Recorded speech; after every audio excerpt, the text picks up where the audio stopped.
Right now, from KTAB News, your local election headquarters, this is Big Country Politics. Welcome to Big Country Politics. I'm Victor Sotelo, and we're a little change in format today. We're going to start with our guest, Dr. Paul Fabrizio, our regular guest, McMurray University political science professor. Thank you for being here. It's good to be here. Thank you. We usually do some news first, but we have so much to talk about today that we're going to start with you and see. I don't even think we'll finish again. Okay. So I want to start off this conversation. We were talking a little bit off camera right before we started. The concept, because Abilene, the city of Abilene is going through this right now, of being a sanctuary city for the unborn. Now, we were talking, and I told you the first time I heard of being a sanctuary city for anything was a few years back when we heard a lot of cities or counties or states being sanctuary places for undocumented immigrants, undocumented workers. I heard it then. And then we started hearing sanctuary cities for Second Amendment. And then now sanctuary cities for the unborn. And I told you, I kind of hate to call it a trend, but it almost is a trend for cities, counties, governments, correct? It is a trend, and I think that's the correct word to use. Here in Texas, there's people that are going around city to city, town to town, trying to build up support for this concept. And, you know, a couple years ago, City of Abilene was approached, and it clearly wasn't the right time. But this time, City of Abilene is approached. The candidates running for city council are pressing the issue. The city council is taking it up this week. So it is clearly the time here. The big news was that Lubbock approved it earlier, and Lubbock by far is the biggest city to approve this concept of sanctuary city for the unborn. Well, you mentioned candidates for City Council, Abilene City Council, and there's two places up for City Council, place 5 and 6, and we'll go ahead and mention them. Kyle McAllister is the incumbent. James Sargent is running for his spot. Travis Craver, place 6, is the incumbent. Dorothy Clay and Charles Byrne are both running for that position. I just turned my ringer off. Yes. So, and I believe at Thursday's City Council meeting during the first reading of Sanctuary City for the Unborn, Abilene being a Sanctuary City for the Unborn, first reading just means that this is the first time it goes before City Council, and they don't take any action on it. Correct. It's not till the second reading that they actually take some action on it. But they did have a public hearing, not a public hearing, but a public comment session. Yes. And I think both candidates for place 6 actually got up in support of this measure. Yes, and I think it's a motivating thing for both of those candidates. It's something that they have talked about before, and when they list the reasons why they're running, that's something that they really want to push.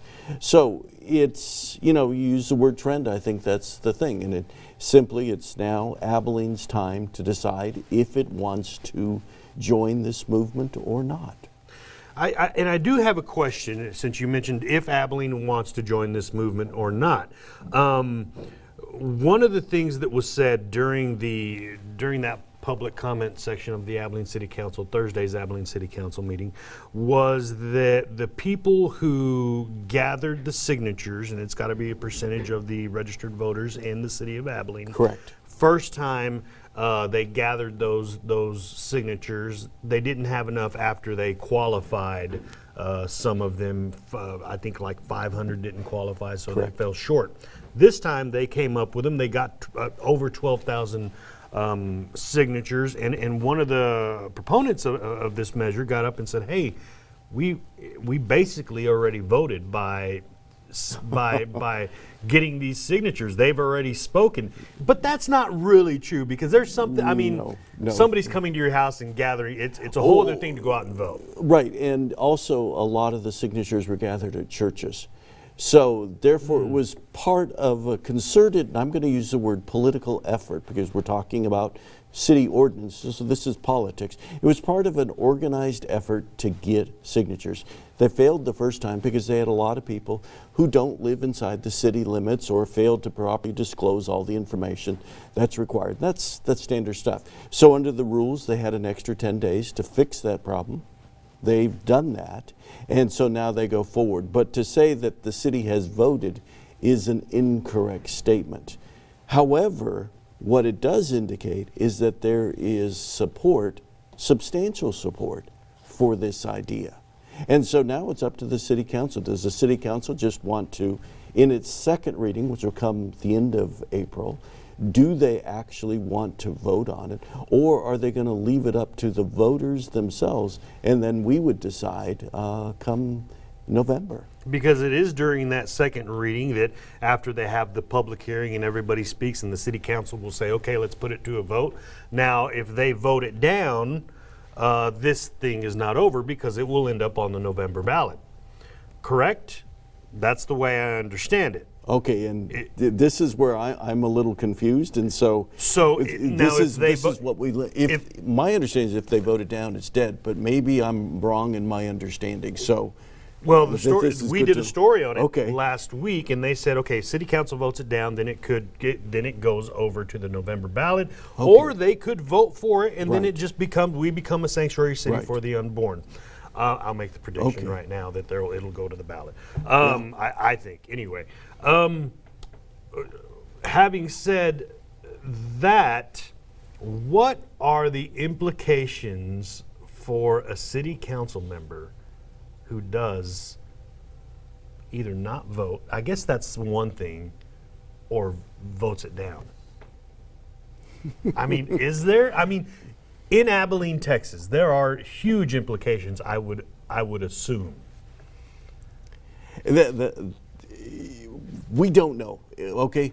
Because when this election cycle first started, okay, this was not on the agenda for most of the members of the city council. Travis Craver, Kyle McAllister weren't talking about this issue 6 months ago.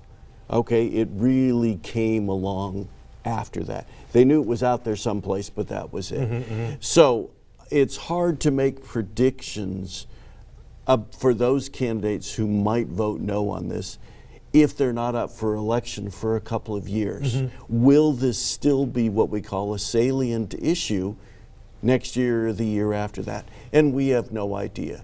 However, for those who were on the ballot this time, Travis Craver, Kyle McAllister, this is really something that they're going to have to focus on. I would assume that because of the number of people who did sign the petition, who are legal residents, that those two will probably vote yes on this if that's what they have to do. Okay, so I feel because both of them are generally conservative people, they're church-going people. You'd expect that they would support the general idea at least. Maybe they have some issues with the specifics of it or the constitutionality. That's a separate thing. But just in terms of the politics of it, I think they would go ahead and support it. Because why give your opponents an issue to use against you? That's correct. So we're going to have to go to commercial, but so I feel like we've talked about the nuts and bolts of this issue. When we come back here on Big Country Politics, I want to talk about the actual implications of being a sanctuary city for the unborn, Second Amendment, what that actually means here in the state of Texas when we return on Big Country Politics.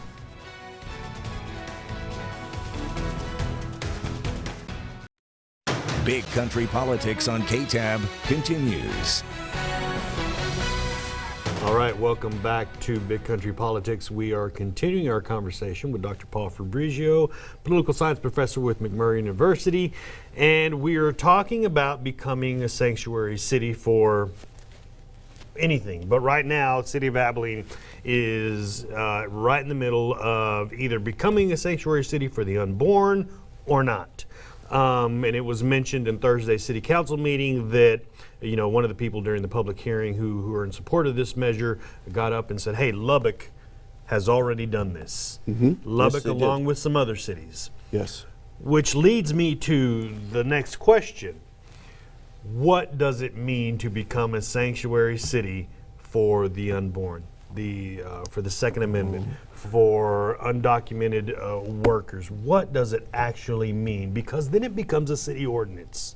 If City Council votes for it, let's say City Council votes for it next time it goes in at the end of April, and they say, okay, yes. And so it becomes an ordinance, I'm assuming. Yep. And to be honest, we really don't know. Okay? And one thing we have to start out with is neither of us are lawyers, neither of us are constitutional experts. But I spent a lot of time in the last day reading about this and reading what constitutional scholars say. By the way, I want people to know that you had no idea that we were going to have this conversation today. You were just kind of reading, right? Right. Well, I was reading, but I was anticipating this was going to come up. Oh, you were? Okay, there you go. But also, you know, because it comes up in my classes as well.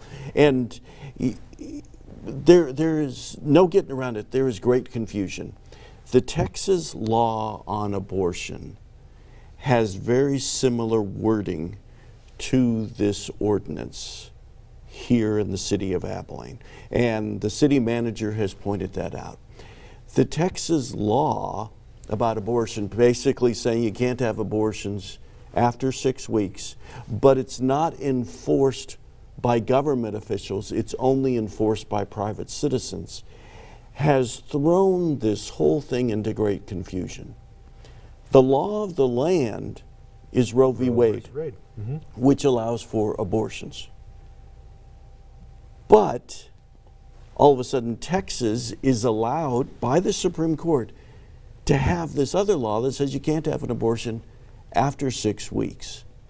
But the state of Texas can't enforce it, only private citizens can. How can they do that? And we really don't have an answer to that. And is there something that the state of Texas or the U.S. government can do to enforce the Texas law or throw out the Texas law? We just don't know. This reminds me, and I hate to compare it to what I'm getting ready to mention, but the law of the land is marijuana is illegal. However, Colorado, New Mexico, just a couple of weeks ago, legalized marijuana sales. Right. Is that a fair comparison? I mean, to what you're just talking about? You can make the argument it's a fair comparison, but I'm going to make the argument that it's not. Okay. And the reason for it is that Roe v. Wade was about the Constitution. And in Roe v. Wade, they said that there is a fundamental, embedded in the Constitution, right to privacy that includes the right to have an abortion. There is no argument that marijuana use is embedded in the Constitution. So that's just a question about state law versus federal law. Okay. Abortion is about the Constitution. So it's at a higher plane. And so Texas came along with this law, and Abilene's ordinance is following along that Texas law. And we really don't know, because the Supreme Court hasn't told us, how it fits into Roe v. Wade. So in other words, we have the right to have an abortion under Roe v. Wade, but in Texas, they're limiting it only if private citizens enforce it.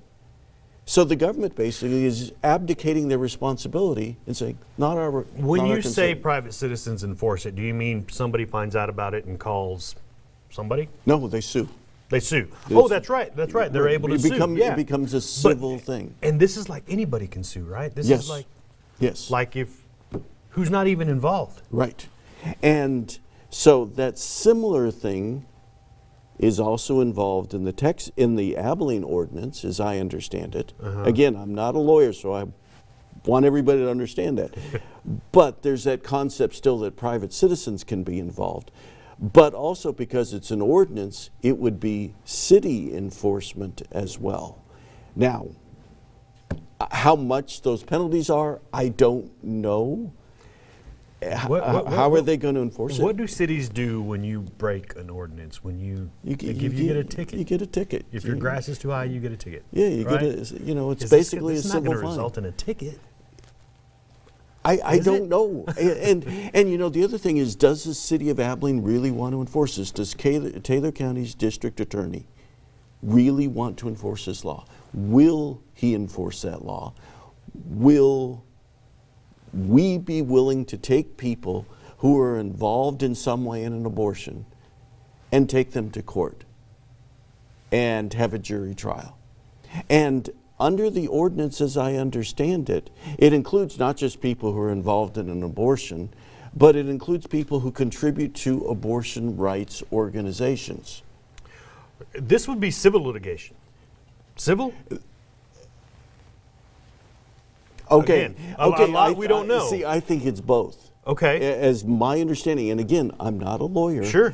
But as my understanding is, there would be a criminal side and a civil side. Wow. They're going to wrap us up. Okay. We're going to have to come back. We're going to continue this conversation with Dr. Paul Fabrizio, McMurray University, a political science professor over there. We'll be back on Big Country Politics.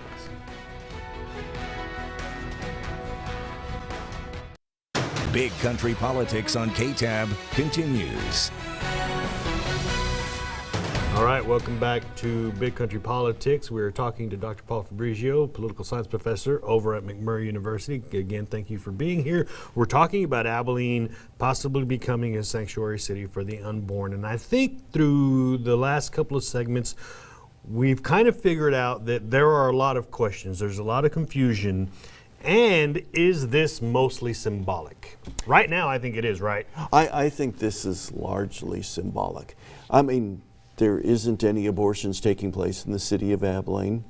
There hasn't been. There was a Planned Parenthood clinic here a while ago, but it shut down and left. Over on North 10th, yeah. Yeah, and it did not provide abortions. Mm-hmm. It made referrals, but that was it. So we're really not talking about anything that's going on here. So this is just more a sense of the people. But at the same time, the words matter. And what are the consequences of something like this if it happens? And the reality is we don't know. The Supreme Court is going to be hearing, they're going to make a decision by the end of June on an abortion case out of Mississippi that has the potential to toss out Roe v. Wade. If it does, then this law, this ordinance here in Abilene, goes into effect. And it pretty much means you can't have abortions here in the city of Abilene. You can't help in any way in those things. But then the next question is that enforceable? And are people here really going to enforce it? And we don't know. And is Planned Parenthood going to avoid those cities who have taken this step? I think the answer will be yes, because the consequences, if it is enforceable or if people are going to enforce it, is really high. It's really expensive. So, I mean, we look at, since Texas abortion laws come in place, saying you can't have an abortion after 6 weeks, but it's only enforced by private citizens. Mm-hmm. Abortions have declined in the state of Texas. I've seen estimates of about 60%. Wow. So, obviously, these laws have an effect. But again, is the district attorney here in Taylor County, in Jones County, are they willing to enforce it? Are juries willing to enforce it? I don't know. We'll have to see. Yeah. We have a little time left, so I'm going to switch subjects. Governor Abbott made, it was not a threat. I mean, he said, hey, I'm going to send busloads of undocumented immigrants to Washington on the doorstep. And I heard that, I was like, well, really? And then he did it. The first bus arrived last week. Yeah. So he's following through on his promise. Now, we've got to tell you that those people went voluntarily. Mm-hmm.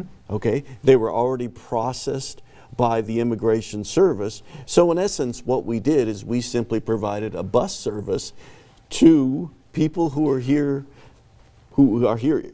undocumented, illegally, and we just said, we're going to help you get out of the state. That's what we did. It's kind of what's happening here in the city of Abilene with these, what we call them, we dub them mystery planes coming into Abilene Regional Airport, unloading undocumented workers. I don't know where they're coming from. We have no notice that they're coming in. The mayor's not being notified. They're coming in, they're being loaded onto buses, they're being taken out to Jones County to the Bluebonnet facility out there, being processed, and in some cases being brought back to the airport where they have been provided a plane ticket from somewhere, nobody knows, and then they're flown around the country or dropped off at the Salvation Army or taken by bus somewhere else. It's kind of what's happening here. He just kind of flipped it and doing it in Washington. Right. So in essence, we're providing transportation. State funds are being provided to take people and move them someplace else. That's what it is. And, you know, again, the governor's running for re-election this year. He's in a tough contest with Beto O'Rourke. And so he's focused on this. He's going to secure the border. And this is all part of his idea to focus attention on it and to say, look, I'm doing what I can. You know, the other thing is shutting down, requiring a state inspection of trucks that are coming from Mexico. And that's what's happening down there right now with the blockade down there. Yes, and so the Mexican truck drivers are blockading. They're saying this is ridiculous. We're already inspected by the U.S. government, by the Border Patrol, the Customs people, the Department of Transportation. And so why do we need another inspection? And that inspection is simply lengthening the amount of time it takes for those trucks to cross the border. That's having an effect on grocery stores. It's having an effect on manufacturers. Toyota down in San Antonio, they rely on just-in-time manufacturing. Delays in that hurt their ability to make the vehicles that they're making down there. We took the whole show talking to you today, and we still didn't get to everything we needed to get to. Yes. You know, obviously you'll come back. We'll talk more about this. Thank you very much for being here. I think you've tackled some tough issues here today. It's an interesting time to be alive, isn't it? It is, isn't it? Thank you, Dr. Paul Fabrizio from Murray University, for being here. We will be back on Big Country Politics.